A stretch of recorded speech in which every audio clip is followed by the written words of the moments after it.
দেশে প্রয়োজনীয় সংস্কার শেষে ২০২৬ সালের মাঝামাঝি কাঙ্ক্ষিত ত্রয়োদশ জাতীয় নির্বাচন হতে পারে জানিয়েছেন অন্তর্বর্তী সরকারের নৌ পরিবহন, শ্রম ও কর্মসংস্থান মন্ত্রণালয়ের উপদেষ্টা brigadier general M Sakhawat Hossain.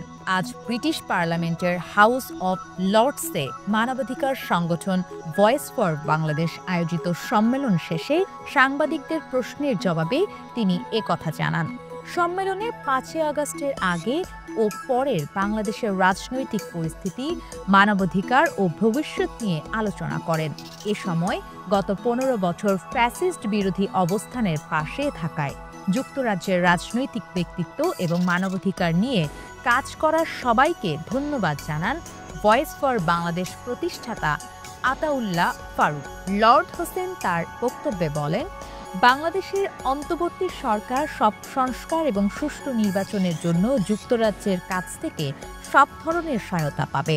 সন্ত্রাসী সংগঠন হিসাবে ছাত্রলীগকে নিষিদ্ধর আহ্বান জানান মানবাধিকার সংস্থার অ্যামনেস্টি ইন্টারন্যাশনাল দক্ষিণ এশিয়ার সাবেক প্রধান আব্বাস ফায়েজ।